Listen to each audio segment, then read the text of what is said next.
네, 요즘 재미있게 읽고 있는 책이 손자병법입니다. 동양 최고의 전략서로 우리가 잘 아는 말이 있죠. 적을 알고 나를 알면 100번 싸워도 위태롭지 않다. 지피지기면 백전백승이라고 우리가 많이 알려져 있지만 백전불태라고 되어 있습니다. 우리가 세상을 살아가면서 다양한 전략과 전술들을 소개하는 책들이 참 많이 있습니다. 이 손자병법에서도 말하는 것이 전쟁에서 승리하는 법에 대해서 계속해서 말을 하고 있는데, 손자가 말하고 있는 전쟁에서 제일 좋게 승리하는 법은 뭘까요? 맞습니다. 전쟁 안 하고 전략과 전술로 이기는 겁니다. 그런데 우리가 살아가는 시대는 이런 전략과 전술을 가지고 승리할 수 있는 시대인 것 같습니까? 그렇지 않죠. 저도 그렇게 살아온 것 같습니다. 내가 계획하고 생각했던 것들이 다 이루어질 줄 알았고 다 평탄할 줄 알았는데 삶을 살아가다 보니까 그렇진 않더라고요. 목회도 마찬가지고 인생도 마찬가지고 자녀 키우는 것도 마찬가지인 것 같습니다. 뜻대로 되는 것이 하나도 없죠. 그래서 우리 마음 가운데 늘 합니까? 불안한 거죠. 우리가 이제 빌립보서 말씀을 계속 살펴보고 있는데, 지난주 알랜드 보통이라는 이 작가가 쓴 불안이라는 책에 대해서 잠깐 소개를 하면서 우리 안에 있는 내재되어 있는 이 불안을 해결하기 위해 우리는 다양한 전략과 전술을 이렇게 세워가지만 우리의 인생은 그렇게 호락호락하지 않다라는 겁니다. 그리고 이 시대가 원하는 것들, 승리라고 말하는 것을 쟁취하기 위해선 다른 사람을 짓밟거나 무시하거나 누군가를 속이는 겉모술수 같은 것들을 많이 해야 하는 거죠. 세상은 이런 것을 승리라고 말합니다. 성공과 부를 쟁취하는 것. 제가 이거 공간 사역들을 하다 보니까 이곳에서 많은 강연들과 많은 사람들을 만나게 됩니다. 최근 한 유튜브 방송에서 역술인 다단계와 관련된 이런 방송을 한 적이 있습니다. 역술인들이 하는 일이 뭡니까? 다른 사람의 아픈 마음들을 위로하고 소위 말하는 귀신으로 점을 쳐서 이 사람의 미래에 대해서 어떻게 하면 좋은 방향으로 갈 수 있을까에 대해서 말을 해주는 게 소위 말하는 무당이죠. 옛날에는 무당들이 TV에 잘 나오지 않았는데 요즘에는 TV만 틀면 무당들이 그렇게 많이 나옵니다. 심지어 이제 PD수첩 같은 이런 프로그램에서 이런 역술인들의 이런 행태에 대해서 이렇게 하는 방송도 나오기도 했습니다. 최근에 이곳에서 진행되어진 한 모임도 저는 유튜브 강연이라고 이렇게 공간에 대여해 줬는데 역술인 모임이었습니다. 역술인 유튜버라고 하죠. 그래서 이게 강의라고 말해도 되는지 잘 모르겠습니다. 이렇게 제가 뒤에서 앉아 있어야 되니까 이렇게 같이 이렇게 듣고 있었습니다. 근데 이 사람들이 제일 강조하는 게 뭐냐면 돈이었습니다. 이 유튜버를 하게 되면, 이런 것들을 하게 되면 이만큼의 수익을 얻을 수 있고 우리가 말할 수 있는 건 이런 데이터로 다 보여주겠다고 말하면서 막 자기가 하는 프로그램에 대해 설명을 하는데, 이 강연을 한번 듣는데 비용이 얼마였을까요? 100만 원이었습니다. 한 20몇 명 되는 성도란다, 죄송합니다. 사람들이 전국에서 이렇게 다 모였는데 역술인 강의를 듣는데 100만 원이나 한다더라고요. 심한 가정은 200만 원입니다. 그래서 이분들이 이렇게 얘기를 듣고 있다가 그런 얘기를 하더라고요. 이 앞에 강연하는 소위 말하는 회장님 거기죠. 보니까 거의 다단계더라고요. 뭐라고 말하냐면, 우리는 무당이 아니다. 우리는 그냥 소위 말하는 찐무당이라는 사람들 있지 않습니까? 신통방통한 그런 사람들은 이 신이 내려주는 계시를 사람들에게 말을 하고 신이 알려주는 말만 하지만 우리는 그런 사람들이 아니다. 그럼 우리는 무슨 말을 하느냐? 사람들이 듣기 좋은 말, 이 사람이 듣고 싶어 하는 말, 이런 말을 해준다라고 말을 하는 거죠. 그래서 최근에 이제 애견을 키우는 사람들, 고양이도 강아지도 키우는 사람들이 많이 있지 않습니까? 제가 들으면서 되게 조금 뭐지라고 했던 게, 여러분들 강아지를 소위 말하는, 우리 말하면 천국으로 보내는데 비용이 얼마 정도 들겠습니까? 3, 40만 원요? 얼마 정도 되겠습니까? 150만 원 든다고 합니다. 그러면 강아지가 한 생을 한다. 그러면 얼마 정도 되겠습니까? 구슬해 주는데 200만 원입니다. 이런 것들을 공략한다고 말하는 거죠. 이걸 듣고 있는데 뭐지? 근데 심지어 그 안에 예수 믿는 사람들도 앉아 있었습니다. 그러니까 시대가 그렇게 흘러가고 있다라는 거죠. 이 사람들은 말합니다. 우리 따라하면 승리할 수 있어. 돈 많이 벌 수 있어. 그리고 곳곳에 유튜브 시작한 지 얼마 되셨습니까? 한 달 됐습니다. 그런데 지난달 수익 얼마였죠? 어떤 분은 200만 원, 300만 원 번다라고 이렇게 얘기를 하면서 이게 사람들을 혹하게 만드는 거죠. 이게 세상이 말하는 승리하는 법입니다. 나는 성공하기 위해 다른 사람을 속이고 또한 그들을 이용해서 그들의 아픔을 돈벌이로 사용하는 이런 세상을 우리가 살아가고 있다는 거죠. 그리고 그 사람들이 강조하는 게 뭐냐면 이것이 우리의 승리의 전략이다. 이렇게 하면 무조건 승리한다. 지금 세상에 나가면 승리와 관련된 책들이 참 많이 있습니다. 이렇게만 따라하세요. 이렇게만 하세요. 가면 승리할 수 있습니다. 많은 돈을 벌 수 있습니다. 여러분도 어떻습니까? 그런 책들을 읽다 보면, 그런 이야기를 듣다 보면 혹하지 않을까요? 얼마나 많은 사람들이 그걸 따라 하겠습니까? 그런데 그렇게 한다고 승리합니까? 성공합니까? 그렇게 따라해서 성공하는 사람들은 거의 1%, 2%밖에 되지 않을 겁니다. 그런데 그렇게 하면 반드시 승리한다라고 말하는 거죠. 사람들이 무엇을 원하는지, 무엇을 얻고 하는지를 잘 이용해서 그런 돈벌이 수단으로 사용하는 사람들이 우리 주변에 너무 많이 있다라는 겁니다. 그러니까 사람들은 그런 길을 가고 싶어 하죠. 우리의 인생을 야구에 비유한다면 우리의 인생은 직구가 아닙니다. 직구는 정직하게 날아오는 공이지 않습니까? 근데 우리의 인생은 어떻습니까? 어떻게 히어 들어올지 모르는 슬라이더나 커브로 우리의 인생이 이렇게 들어온다라는 거죠. 그때마다 그런 변수 속에 우리는 어떻게 해야 될까요? 세상 사람들이 이렇게 하면 성공하고 승리한다라고 말하는 직구의 이야기들을 하지만 우리 인생은 그렇게 흘러가지 않기 때문에 우리는 누구를 의지합니까? 하나님을 의지한다라는 겁니다. 성자명법은 이기는 법을 가르치지만 이 복음이라는 것은 예상치 못한 변화구에 헛스윙하고 넘어진 날에도 다시 타석에 설 수 있는 힘을 우리에게 준다라는 겁니다. 이게 복음이 가지고 있는 능력이죠. 세상은 쓰러지면 일어날 수 없어 자포자기하고 포기하게 만드는데 복음은 어떠한 상황 속에서도 일어나게 만드는 능력이 있다라는 겁니다. 그것을 오늘 말씀이 우리에게 말해주고 있는 거죠. 이 말씀을 기록하고 있는 바울은 지금 감옥에 갇혀 있습니다. 감옥에 갇혀 있는 순간에 바울이 이 빌립보 교회를 향해 하는 말들을 보면 우리가 이해할 수 없는 말들을 참 많이 하는 거죠. 어떻게 바울은 그런 상황에서도 그렇게 말을 할 수 있을까? 그렇게 고백을 할 수 있을까? 우리는 빌립보서 말씀을 읽으면서 그런 것들을 곰곰이 묵상해 볼 필요가 있다라는 겁니다. 그럼 오늘 본문 말씀으로 돌아가서 우리 본문의 말씀들을 우리 함께 읽어보도록 하겠습니다. 우리 4장 9절 말씀 함께 읽겠습니다. 너희는 내게 배우고 받고 듣고 본 바를 행하라. 그리하면 평강의 하나님이 너희와 함께 계시리라. 아멘. 바울은 주 안에서 살아가는 삶의 방식을 제시하고 있습니다. 그 삶이 뭘까요?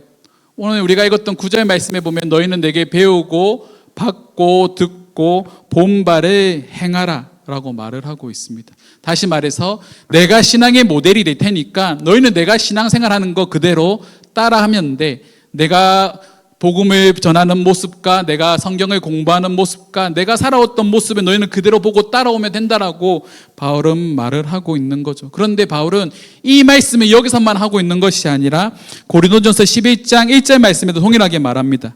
내가 그리스도를 본받는 자같이 너희는 나를 본받는 자가 되라. 우리는 바울의 삶을 누구보다 잘 알고 있습니다. 그는 어떤 사람입니까? 처음에는 예수를 믿는 사람들을 박해하던 핍박자, 박해자입니다. 근데 그가 예수를 만나고 난 이후에는 그는 전도자가 되었죠. 사명자가 되었습니다. 때를 얻든지 못 얻든지 복음을 전하고 어떠한 일이 있어도 고난 가운데 있어도 어려움을 당해도 그의 제 삶의 제일 우선순위는 바로 복음을 전하는 겁니다. 그런 삶을 이 빌립보 교회 성도들에게 말을 하는 거죠. 너희는 나를 본받는 자가 돼. 너희는 내게 배우고 듣고 본 바를 행해. 그리하면 뭐가 임한다고요? 평강의 하나님이 너희와 함께 하겠다라고 말을 하고 있는 거죠. 내가 걸어가는 그 길, 내가 신앙생활하는 모습을 그대로 따라하면 평강의 하나님이 너희와 함께 하실 거야 라고 바울은 당당하게 고백할 수 있는 겁니다. 이렇게 되기까지 한순간에 됐겠습니까? 아니죠. 많은 시간들이 필요했을 겁니다. 어린아이가 성인이 되어가는 과정에서 많은 것들을 보고 듣고 배우는 것처럼 바울도 한 사람의 온전한 그리스도인으로 세워지기 위해 정말 치열한 삶을 살아왔을 겁니다. 그래서 로마서 7장 24절 말씀에 오라 나는 공고한 사람이다. 이 말 뭡니까? 괴롭다. 여전히 내 안에 있는 재성 때문에 하나님의 뜻대로 살아가려고 하지 않는 나의 모습 때문에 나는 너무 괴롭다. 그렇게 말을 하고 있는 거죠. 보통 사람들이 이렇게 괴로우면 어떻게 합니까? 넘어지고 포기하고 낙심하죠. 요즘 청년 세대들도 그렇습니다.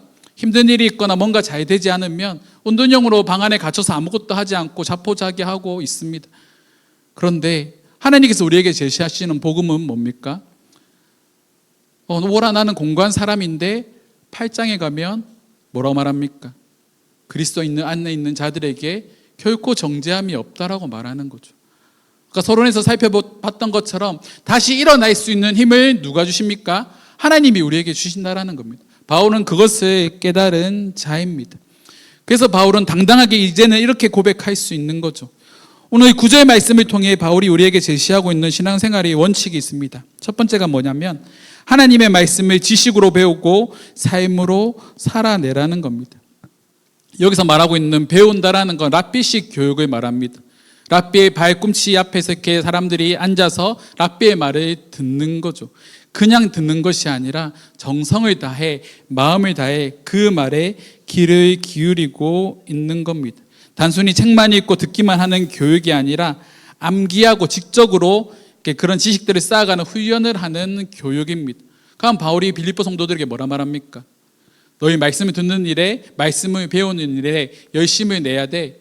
너희 그냥 주일에 한 번 예배 드리는 것으로 만족하지만 날마다 말씀을 배우고 그 말씀을 너희 마음 가운데 새기기 위해 노력해야 한다라고 말을 하고 있는 거죠. 그리고 더 나아가서 받고라고 하는 표현도 있는데 너희는 내게 배우고 받고라고 하는데 이 받고라는 의미가 뭐냐면 단순히 물건을 수령하는 것이 아닙니다. 이 랍비로부터 물려받은 거룩한 신앙을 내 제자가 계승자로부터 넘겨받는 겁니다. 그러니까 이 스승의 신앙을 제자가 그대로 이어받는 거죠. 이게 얼마나 중요한 거겠습니까? 저희 아이들이 요즘에 큐티를 하고 있습니다. 초등학교, 이제 주일학교 아이들이 큐티를 하고 있는데 매일 밤마다 큐티를 하면 아이들 혼자 할까요? 아니요, 부모들이 옆에 붙어 있습니다. 함께 성경을 읽고 아이들에게 큐티의 말씀을 가르쳐주고 계속 아이들은 질문을 하고 하면서 큐티를 하는데 이 시간들을 통해 우리가 자녀들에게 뭘 남겨주려고 하는 거겠습니까? 신앙의 유산을 물려주는 거죠. 야, 너 그냥 너 마음대로 해. 너 알아서 해가 아니라 부모가 옆에 앉아서 계속해서 도제교육식으로 가르치고 알려주고 아이들이 질문하면 대답해주고 또 그 말씀을 적용해서 살아내는 모습을 이 자녀들에게 계속적으로 보여준다라는 겁니다. 그것이 중요한 거죠. 믿음의 계보가 이어질 수 있도록 말이죠. 그렇다면 두 번째 바울이 우리에게 제시하고 있는 신앙생활의 원칙이 뭐냐면 듣고 본 바를 행하는 겁니다. 말씀을 들었는데 말씀을 배웠는데 이것을 지식으로만 가지고 있는 것이 아니라 삶으로 살아내는 모습을 보여줘야 하는 거죠. 저는 어릴 때 저희 부모님이 이렇게 길거리를 지나다니고 있으면 이렇게 구걸하는 분들이 있지 않습니까? 몸이 불편해서 육교나 횡단보도나 이렇게 구걸하고 있으신 분들이 있으면 항상 그분들에게 이렇게 도움의 손길을 베푸셨습니다. 그러면 그 모습을 보고 자란 저는 어떻게 했을까요? 내 주머니에 있는 500원이 있든 1000원이 있든 돈이 있으면 멀리서 그런 분이 보이면 달려가서 그분께 돈을 드리고 쪼르르 부모님께 달려오던 아이였습니다. 그리고 돈이 없다 가면 엄마 아빠한테 엄마 아빠 나 돈 좀 주세요. 500원만 줘, 1000원만 줘라고 말하고 그 돈을 받아서 갖다 주고 이렇게 다시 돌아오는 거죠. 왜 그렇게 했겠습니까? 보고 배운 게 그거기 때문입니다. 참 신기한 게 뭐냐면 자녀들은 부모의 모습을 그대로 따라합니다. 제 친한 목사가 최근에 이제 SNS에 자기 자녀가 어렸을 때 3살, 4살 때 영상을 이렇게 막 보여주는데, 이거 올려주는데, 그거 보고 있으니까 저희 아이들 생각이 참 많이 나더라고요. 아이가 아빠가 이제 설교를 하고 목사니까 3살, 4살밖에 되지 않은 아이가 집에서 놀면서 마이크를 이렇게 들고 주여! 다 같이 외칩시다! 주여! 이런 말을 막 따라하고 있고 찬송을 부르면서 막 그런 행동들을 따라하는 거죠. 저희 애도 제가 예전에 찬양 인도하는 모습을 보면 집에 들어와서 그렇게 기타를 치고 있습니다. 그리고 막 노래를 부르는 거죠. 왜 그렇게 하겠습니까? 보고 듣고 본바를 따라하는 겁니다.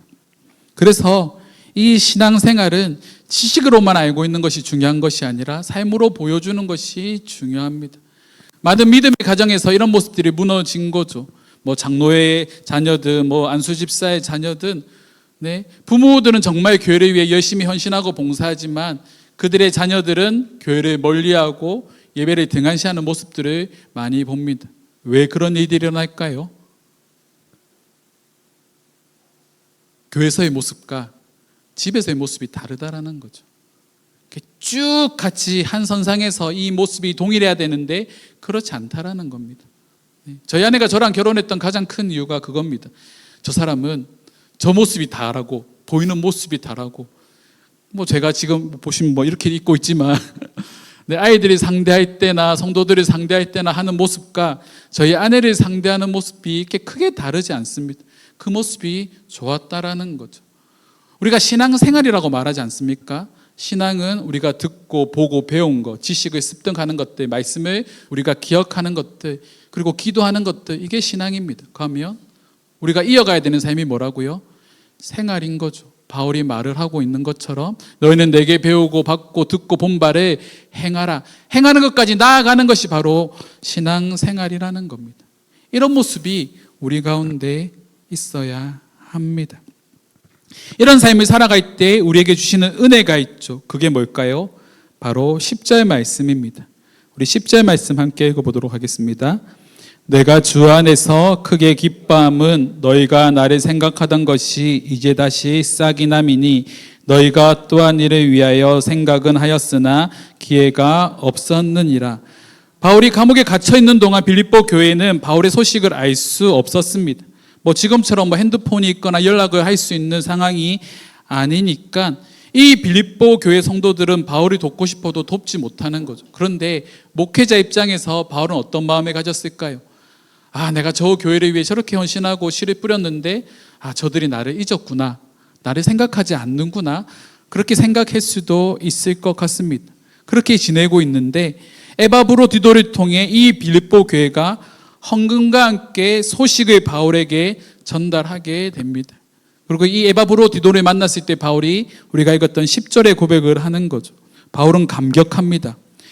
빌립보 교회가 그동안 자신을 잊었던 것이 아니라 상황과 기회가 허락하지 않았다라는 겁니다. 바울에게 헌금도 보내고 싶고 바울을 위해 뭔가를 하고 싶은데 그런 상황과 여건이 허락되어지지 않는 거죠. 그런데 우리 인간적인 마음은 어떻습니까? 서로의 상황과 환경을 모르니까, 여건을 모르니까 오해하기 쉽다라는 거죠. 근데 바울이 그게 아니었다라는 걸 깨닫게 되었습니다. 다시 싹이 남다라고 말을 하고 있는데 이거는 꽃이 다시 피거나 싹이 돋아나는 것을 의미합니다. 보이지 않지만 이 빌립보 교회도 성장하고 있었다라는 겁니다. 바울이 뿌렸던 이 복음의 씨앗이 이 빌립보 교회 성도들을 성장시키고 있었고 그들도 바울이 자신에게 보여줬던 그 신앙의 모습을 따라 열심히 발버둥 치고 있었다라는 겁니다. 그리고 그 싹이 나기 시작했다라는 거죠. 우리가 목회를 하거나 신앙생활을 할 때의 우리의 모습입니다. 제가 아이들을 만날 때도 동일하게 그런 마음이었고 청년들을 대할 때도 그런 마음이었습니다. 이번 주에 한 분을 만나서 대화를 나누는데 이분이 저를 보면 되게 신기합니다. 저만 신기하는 것이 아니라 저희 교회가 걸어가는 모습들이 되게 신기해하는 거죠. 왜 그럴까? 조금 이 목사님이 생각하는 게 조금 다른 것 같아요. 교회가 지향하는 게 조금 많이 다른 것 같아요 라고 하면서 호기심을 가지고 바라보고 있습니다. 분명히 세상적인 관점에 보면 포기하고 그만두고 멈춰야 되는데 뭔가를 계속하려고 발버둥 치고 움직이고 있는 거죠. 왜 그렇게 할까요? 9절 말씀에서 나오는 하나님의 평강의 은혜를 경험하기 위해서입니다. 잘하고 있음을 알고 있기 때문에, 성장하고 있음을 알고 있기 때문에 나아가는 거죠. 10절 말씀으로 다시 돌아와서 싹이 난다, 잘하고 있다, 내가 너희를 보니까 너희 잘하고 있었구나, 너희 믿음이 성장하고 있었구나, 그 모습을 보는 바울의 마음이 얼마나 기뻤겠습니까? 목회를 하면서도 그런 마음이 있습니다. 우리 성도들 잘하지 않는 것처럼 보이는데 변화되는구나, 잘하는구나, 그런 모습을 보면 목회자는 참 기쁩니다. 근데 그런 기쁨을 보기가 쉽습니까? 어렵습니다. 보통 이 작은 교회들은 더 그렇죠. 죄송합니다. 소위 말하는 아픈 사람들이 작은 교회 오고, 이게 좀 괜찮아지면 어떻게 합니까? 큰 교회로 간다는 얘기, 거짓말 같은 얘기인 줄 알았는데, 저도 이렇게 목회를 하다 보니까 참 많이 그런 일들이 일어나더라고요. 가장 충격적인 목회를 하면서 충격적인 순간이 뭡니까? 라고 물어봤을 때 한 분에게 제가 그런 말을 했습니다. 교회 청년들이 결혼을 한다고 큰 교회를 계속 간다고 합니다. 그리고 뭐라 말하냐면 갔다가 돌아오겠다고 합니다. 여자친구 만나서 하면. 돌아왔을까요? 안 돌아왔습니다. 2명의 청년이 나갔는데 결혼하고 안 돌아왔습니다. 이런 마음을 보면, 이런 상황을 보면 마음이 어떻겠습니까?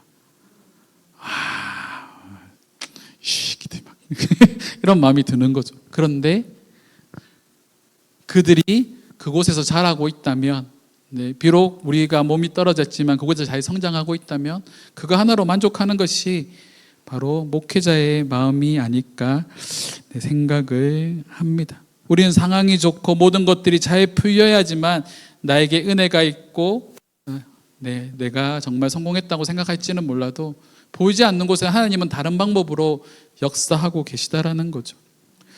바울은 이 빌립보 교회 성도들의 도움의 손길을 누리지 못할 때 못할 때도 낙심하지 않고 살아갈 수 있었다고 고백합니다. 왜 그런 고백을 할까요? 우리 11절과 12절 말씀 함께 읽어보도록 하겠습니다. 11절과 12절입니다. 내가 궁핍함으로 말하는 것이 아니니라 어떠한 형편에든지 나는 자족하기를 배웠노니 나는 비천에 처한 줄도 알고 풍부에 처한 줄도 알아 모든 일고 배부름과 배고픔과 풍부와 궁핍에도 처할 줄 아는 일체의 비결을 배웠느라. 아멘. 바울은 어떤 형편에서도 자족하기를 배웠다라고 말합니다. 비천할 때도 풍부할 때도 배부를 때도 배고플 때도 바울은 자족하는 마음을 배웠다라고 말을 합니다. 왜 이게 가능했을까요? 왜 바울은 이것을 당당하게 고백할 수 있었을까요? 우리가 지난주 말씀과 지지난주 말씀을 통해 살펴봤던 것처럼 그 앞에 어떤 수식어가 붙습니까? 주 안에서라는 말이 붙는다라는 겁니다. 4장에서 계속 반복하고 있는 말이 그런 표현입니다. 주 안에서. 내가 주 안에 있을 때 비천하든지 풍부하든지 배부르든지 배고프든지 그 모든 상황에서 내가 이 모든 것들을 이겨낼 수 있는 일체의 비결을 배웠다. 그 비결의 핵심이 뭡니까? 바로 13절 말씀입니다. 13절 말씀 함께 읽어보도록 하겠습니다. 함께 읽겠습니다. 내게 능력 주시는 자 안에서 내가 모든 것을 할 수 있느니라. 아멘. 내게 능력 주시는 자 안에서 내가 모든 것을 할 수 있다고 말하는 거죠. 내가 할 수 있는 게 아니라 내게 능력 주시는 자 안에서 할 수 있다라는 겁니다. 내가 주님 안에 거할 때, 지금은 상황이 비록 어렵고 힘들지만 내가 주님 안에 거할 때 내게 능력 주시는 그분으로 말미암아 내가 다시 할 수 있다라고 바울은 고백하고 있는 거죠. 근데 이 고백을 언제 한다고요? 가장 절망적인 상황에서 바울이 고백하고 있는 겁니다. 빌립보 성도들에게 감옥에서 보내고 있는 거죠, 이 편지를. 우리의 상황이 비록 어둡고 힘들어도 우리가 내게 능력 주시는 자 안에서 내가 모든 것을 할 수 있다. 수십 번 수백 번 경험하게 되는 불안과 실패와 염려와 그 수많은 상황 속에서도 내게 능력 주시는 자 안에서 내가 모든 것을 할 수 있다. 이 말이 뭡니까? 전적으로 하나님을 의지한다라는 거죠. 하나님께 엎드린다라는 겁니다. 세상은 내가 할 수 있다라고 말하죠. 내가 이렇게 하면 성공할 수 있다. 다 얻을 수 있다. 그렇게 말합니다. 근데 그렇게 하지 못하는 마음이 들 때 어떤 마음이 든다고요? 불안해지는 거죠. 보통이 그런 말 하지 않았습니까? 능력주의. 성공하는 사람들은 정말로 성실하고 열심히 일하지만 성공하지 못하는 사람들은 게으른 사람이야. 노력하지 않는 사람이야. 아니죠. 우리 노력하지 않습니까? 우리 누구보다 노력 많이 합니다. 누구보다 치열하게 살아내고 더 성공하기 위해, 잘 살기 위해 정말 많이 발버둥칩니다. 그런데 그렇게 되지 않는 거죠. 상황이 허락되지 않는 거죠. 그렇게 수없이 날아오는 그 변화구들 가운데 우리가 안타를 치기 위해 우리가 얼마나 더 많이 집중하고 얼마나 더 많은 경험들을 쌓아야 되겠습니까? 바울이 말하고 있는 게 그런 겁니다. 모든 상황 속에서 어떤 상황에서도 내가 승리할 수 있는 일체의 비결을 배웠다. 그 비결이 뭐냐면 주 안에 거하는 것이다. 내게 능력 주시는 자 안에서 내가 모든 것을 할 수 있다. 그렇게 말을 하고 있는 거죠. 직피직이면 백전 불태. 네, 지금은 잘 허용되지 않는 시기인 것 같습니다. 적으라고 나를 알면 우리 세상을 얼마나 열심히 공부합니까? 우리는 나를 잘한다라고 그렇게 착각하며 살아가고 있습니까? 그런데 그렇지 않다라는 거죠. 나를 가장 잘 아는 것은 내가 아니라 나를 지으신 하나님이라는 사실입니다. 그렇다고 한다면 그 하나님께 우리가 매달리고 기도할 때 하나님은 우리의 모든 문제를 해결하시는 분이신 거죠. 단지 하나님의 때와 우리의 때와 다를 수는 있습니다. 그래서 바울이 고백하지 않습니까? 여러 상황들, 그 모든 시간들이 다 지나고 난 다음에 내게 능력 주시는 자 안에서 내가 모든 것을 할 수 있었다라는 것은 바울은 깨달았다라고 말을 하고 있는 거죠. 이것이 우리의 신앙의 길입니다. 이 길을 걸어가기 위해 우리는 부단히 더 많이 노력해야 되겠죠. 유진 피터슨 목사는 메시지 성경에서 13절 말씀을 이렇게 말을 합니다. 우리 한번 띄워주시겠어요? 13절 말씀 우리 한번 같이 읽어보도록 하겠습니다. 나는 나를 강하게 하시는 분, 그분 안에서 나에게 닥치는 그 어떤 것도 감당할 준비가 되어 있습니다. 아멘. 한번 더 읽을까요? 나는 나를 강하게 하시는 분, 그분 안에서 나에게 닥치는 그 어떤 것도 감당할 준비가 되어 있습니다. 아멘. 나를 강하게 하시는 분, 예수 그리스도로 인해 나에게 닥치는 모든 문제들을 나는 감당할 준비가 되어 있습니다. 이것이 바울의 믿음의 고백이라는 겁니다. 여러분, 이 삶을 여러분들 믿으십니까? 나를 강하게 하시는 분 오직 예수 그리스도밖에 없습니다. 나는 약하고 부러지기 쉽지만 나를 강하게 하시는 그분은 결코 꺾이거나 무너지는 분이 아니십니다. 그분은 우리에게 나아갈 수 있는 길을 만들어주시는 분이시죠. 내가 길이요 진리요 생명이니 나로 말미암지 않고는 아버지께로 올 자가 없느니라. 이것이 우리의 믿음의 고백입니다. 길이고 진리고 생명이신 그 예수 그리스도를 붙잡고 나아가는 삶, 그 길 가운데 걸림돌이 있다면 그 걸림돌을 디딤돌 삼아 나아가는 삶, 그것이 믿음의 사람의 삶의 모습인 거죠. 그 삶을 살아가는 저와 여러분들이 되었으면 좋겠습니다. 말씀을 마무리하려고 합니다. 우리 이 말씀 한 번 더 크게 한번 읽어봅시다. 한 번 더 읽어볼까요? 나는 나를 강하게 하시는 분, 그분 안에서 나에게 닥치는 그 어떤 것도 감당할 준비가 되어 있습니다. 아멘. 여러분, 이 마음의 준비가 되셨습니까? 이 말씀을 붙들고 나아가는 저와 여러분들이 되기를 주님의 이름으로 축원합니다.